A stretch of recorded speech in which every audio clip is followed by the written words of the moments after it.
لما شريط ال mRNA يكون مهم وعاوزين منه كمية بروتين كبيرة، مش بيقف عليه ريبوزوم واحد، لأ، بنلاقي كتير من الريبوزومات ماسكة في نفس الشريط.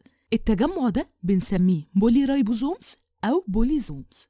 لما بنصبغها تحت الميكروسكوب بتبقى intensely basophilic، وده ليه؟ علشان ال RNA اللي بيتكون منه الريبوزوم فيه فوسفات جروبس كتير، والفوسفات ده شحنته سلبة، فبيحب الصبغات القاعدية اللي شحنتها موجبة. عشان كده الريبوزوم بيبقى بيزوفيليك.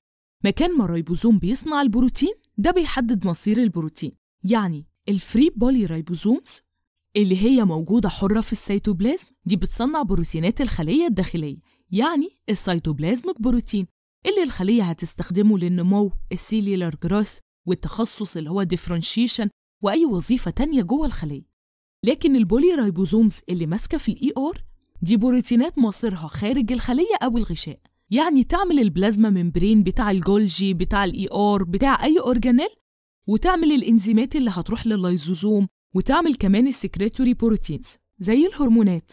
والريبوزومز اللي مرتبطة بالأوتر نيوكليير ممبرين دي بتبقى نفس وظيفة اللي مرتبطة بالER، لأن الأوتر ممبرين بتاع النيوكليوس كونتينيوس مع الER، فبيبقى مصيره نفس مصير البولي ريبوزومز اللي ماسكة في الER. يبقى الخلاصة اللي لازم تفتكرها إن الفري ريبوزومز تصنع بروتينات جوه الخلية، والباوند ريبوزومز تصنع بروتينات إما تفرزها بره أو بتبقى جزء من الغشاء أو تتخزن في اللايزوسومز اللي هي الهيدرولايتيك انزيمز.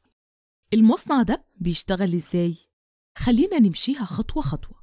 الخريطة اللي هي الكتالوج دي عبارة عن التعليمات الأصلية علشان نعمل أي بروتين، موجودة في مكتب الإدارة اللي هو نواة الخلية على شريط DNA اللي هو الحمض النووي.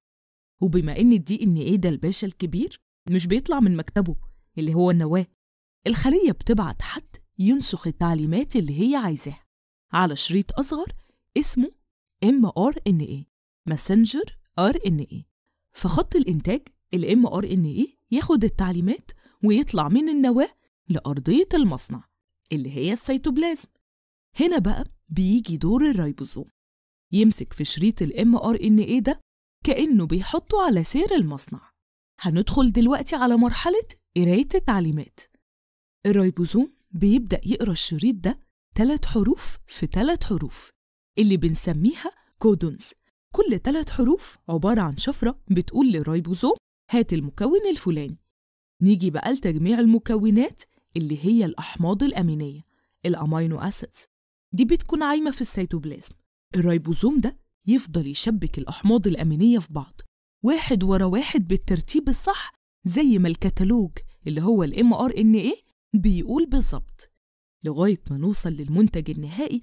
لما الريبوزوم يخلص قراية الشريط كله بيكون كون سبحة طويلة من الأحماض الأمينية. السبحة دي هي البروتين الجديد. البروتين ده بعد كده يتطبق وياخد شكله النهائي ويبدأ يشتغل الشغل بتاعه. ليه الريبوزومز مهمة قوي كده؟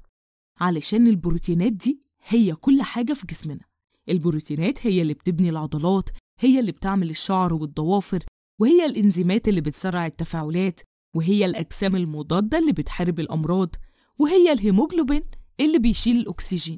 يعني البروتين ده أساس كل حاجة في جسمنا. من غير ريبوزومات مفيش بروتين، مفيش حياة.